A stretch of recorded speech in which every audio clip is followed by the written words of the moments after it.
देवेंद्र, अगर आपको जाना है, अगर पॉलिटिकली मैसेज देने के लिए जाना है, आप अकेले जा सकते हैं। लेकिन यहाँ पर हमने देखा कि उनका, आपने जैसे जिक्र किया, और वो तस्वीरें भी बड़ी खूबसूरत थी कि अपने पोते को रामदेव जी के हाथ में दे रहे हैं, फिर संत उसको धूप आ रही है तो आगे से अपना दुशाला से एकदम ढक रहे हैं। तो उस तरह की तस्वीरें तो बहुत पारिवारिक और बहुत आस्था वाली थी, वो उसमें वोटर को मैसेज जैसा कुछ लग नहीं रहा था। बिल्कुल, और इस चीज़ को थोड़ा सा अगर बैकग्राउंड से जाके समझे ना, जैसे अमित शाह अपने ग्रैंडसन को जब आगे कर रहे हैं, बेसिकली वो एक परंपरा को भी आगे कर रहे हैं। वो परंपरा क्या कि अमित शाह के जैसे दादाजी बहुत इन्फ्लुएंशियल व्यक्ति थे। गुजरात में जो उन लोगों का पैटर्नल घर हुआ करता था उसमें लगभग 38 कमरे हुआ करते थे। अमित शाह का जो जन्म हुआ, कई सारी बेटियों के बाद उनका जन्म हुआ, और वो प्री मैच्योर बेबी के तौर पे उनका जन्म हुआ। हम सभी जानते हैं कि अगर बेबी प्री मैच्योर हो तो कितना मेंटल और फिजिकल ग्रोथ को लेके कितने सारे सवालिया निशान खड़े होते हैं। लेकिन उनकी माँ, उनका जीवन बहुत असर है अमित शाह जी के जीवन पे।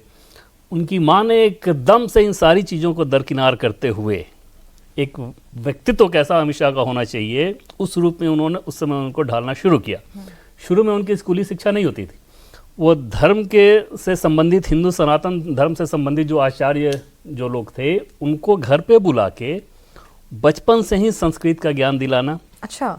पुराण, उपनिषद, इन सारी चीज़ों को, जो उनकी शुरुआती शिक्षा हुई है वो इन्हीं माध्यमों से हुई है, फॉर्मल तरीके से नहीं। तो आप समझ सकती हैं कि कोई बच्चा जो कि जैसे अपना होश संभाला, वो इसी माहौल में अपना होश संभाल रहा है, तो सनातन किस प्रकार से उनके रग रग में बस गया होगा, क्योंकि उन्होंने यही देखा, यही जिया, और उस तरीके से आगे बढ़ते हुए और उसी परंपरा का निर्वाह करते हुए आज अमित शाह, जो जय शाह उनके बेटे हैं, उनकी जो 2 बेटियां हैं, ये बच्चा तो अभी छोटा है, 2.5 महीने का, लेकिन जो 2 बेटियां हैं उनके लिए एक आचार्य रखा गया है जो कि हिंदू धर्म से संबंधित शिक्षा उनके घर पे दी जाती है।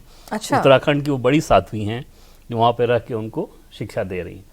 तो और अभी भी आप जैसे इतने पॉलिटिकल माहौल में हमेशा रहते हैं, जब जब ऐसे मिलने के लिए जाइए, सामने टेबल पे अगर कोई पुस्तक पड़ी हुई है जिसको वो पढ़ रहे होते हों, या साइड में कहीं रखा हुआ है, तो हिंदू धर्म से संबंधित कोई पुस्तक होगी, उपनिषद की कोई व्याख्या होगी, पुराण की कोई व्याख्या होगी, गीता से संबंधित कोई टीका टिप्पणी होगी, इसको पढ़ रहे होते हैं। और उस पर वो जितने आचार्य यहाँ पे आप देख रहे हैं ना, अगर उनको शास्त्रार्थ करना हो तो मैं अपने अनुभव से बता सकता हूँ कि वो घंटों इन लोगों के साथ शास्त्रार्थ कर सकते हैं, और श्रोता को कई मायने में ये लगेगा कि शायद ये ज़्यादा जान रहे हैं। अच्छा, ये तो मतलब एक बिल्कुल ही अलग पर्सनालिटी आप बता रहे हैं, क्योंकि अमित शाह जो हम जानते हैं, हमें तो लगता है कि वो booth management, data analysis, voter management, यही सब करते होंगे। वो उनकी बातचीत का और जो उनका समय जाता है उसमें वो सबसे छोटा हिस्सा, अगर मैं कहूँ, वो सबसे छोटा हिस्सा इस लिहाज से कि अपने फैसले लेने में वो बहुत विलंब नहीं लगाते। तो ऐसे में राजनीतिक उहापोह में जो समय जाता है वो हमेशा वो वैसे नहीं है। वो कई बार कहते भी हैं कि मैं उस हिसाब से, जैसा कि बस डिसीजन लेता हूं और आगे बढ़ जाऊंगा। तो उनका जो ज़्यादातर समय जाता है, जैसे घर में आपने देखा होगा, हालांकि उसका राजनीतिक वितंडा भी बनाने की कोशिश की गई थी कि घर में वो, उनके घर में बाहर से कोई जूता पहन के नहीं जाता।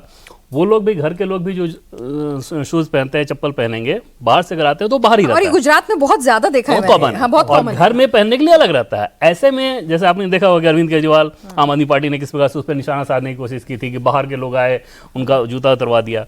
वो वजह वो है कि इस तरह के संस्कार उनके घर में हैं, और इन संस्कारों को ही वो लोग जीता है, जो सनातन का जो संस्कार है, हिंदू धर्म का जो संस्कार है। और वो हर एक लेवल पे आपको समझ में आएगा। जैसे अगर आप बातचीत कीजिए तो उस पर वो घंटों आपको बता सकते हैं, घंटों। मैं 10 मिनट, 20 मिनट, आधे घंटे की बात नहीं कर रहा हूँ, कितने घंटे। जैसे अमित शाह से ऑफ रिकॉर्ड बातचीत करना कहा यह जाता है कि इट्स लाइक ए ट्रीट। अच्छा। हाँ, वो 3 घंटे, 4 घंटे, 5 घंटे आप उनसे बातचीत कर रहे हैं, उसमें एक एक पहलू आपको समझा रहे होते हैं, बता रहे होते हैं। और उसकी वजह यह है कि पठन पाठन बहुत ज़्यादा, जैसे मैंने आपको बताया कि इतनी व्यस्तता है, इसके बावजूद लगातार वेद, पुराण, उपनिषद, इन्हीं सारी चीज़ों को पढ़ना, सामने वाले को भी प्रेरित करना कि हाँ भी आपको भी पढ़ना चाहिए, इसको जानना चाहिए। और उसमें हर लेवल पे आपको हिंदुत्व के प्रति, सनातन के प्रति गर्व झलकता है।